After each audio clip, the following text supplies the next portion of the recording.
बहुत बारी हमारे लाइफ में चीज़ें हम लोग करते हैं और हम जान नहीं पाते हैं कि किसी चीज़ को लेके हम क्यों कैसा फ़ील करते हैं। It's certainty, it's somehow belief, but there is another word, we could say rules.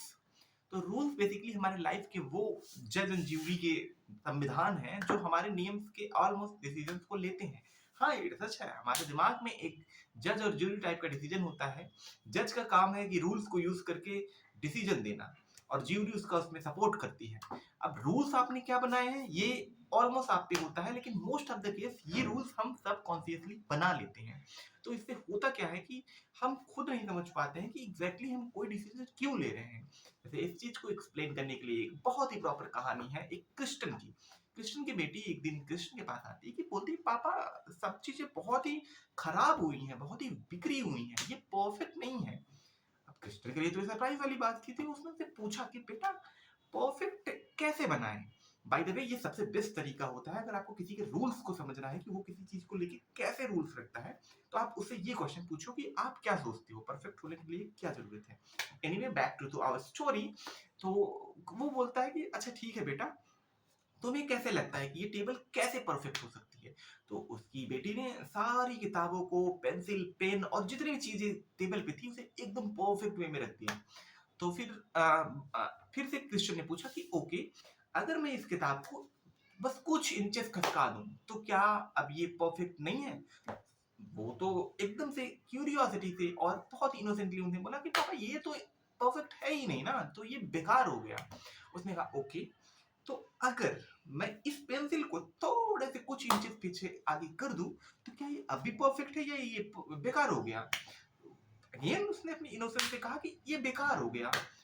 ये बहुत ही फनी सिचुएशन थी, लेकिन क्रिश्चियन क्योंकि अपने बेटी को लिए एक लेसन देना चाहता था, उसने कहा देखो बेटा, प्रॉब्लम ये है ना कि तुमने you have a lot of ways to things make things worst but you have only way to make it perfect. कि बेटा तुमने ना बहुत से तरीके ऐसे रख रखे हैं कि जिससे चीजें खराब हो जाती हैं, बट परफेक्ट करने के लिए तुमने सिर्फ एक कंडीशन बनाया है। ये कहानी कितनी परफेक्ट है। इन रियल लाइफ हम अपने लिए बुरा फील करने के न जाने कितने मल्टीपल तरीके रखे होते हैं। किसी ने कुछ बुरा कह दिया, कोई चीज गिर गई, कुछ चीज में फेल हो गए, हमारे एक्सपेक्टेशन के हिसाब से चीजें नहीं मेट करी, तो हम दुखी हो जाते हैं। But happiness, we don't know. We have only few rules, or most of the case people have only one rule to feel happy, and that sometimes make them feel sad more often rather than be happy. उन्हें ये क्योंकि उनके पास rules ज्यादा हैं दुखी होने की, तो जाहिर सी बात है कि लोग ज्यादा दुखी रहेंगे।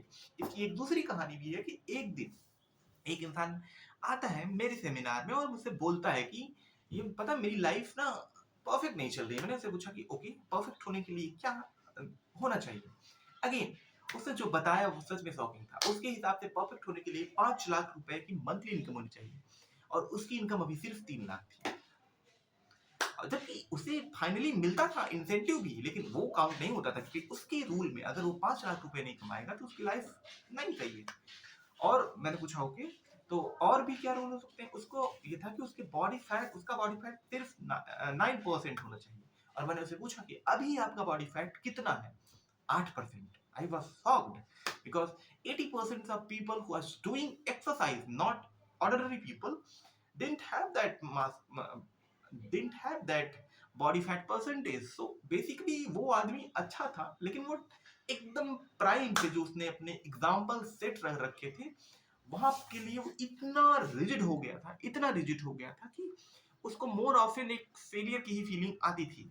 तो इस चीज के लिए क्योर करने के लिए सिंपल सा तरीका था, जैसा कि क्रिश्चियन ने अपने बेटी के लिए भी किया और इस आदमी के लिए मैंने किया। क्रिश्चियन ने क्या कहा कि बेटा देखो कई तरीके से किसी चीज को रखा जा सकता है। जस्ट बिकॉज ये थोड़ी सी आगे पीछे हो गई चीजें ये खराब नहीं होता, बल्कि ये डिफरेंट सेट है, बुरा नहीं, डिफरेंट।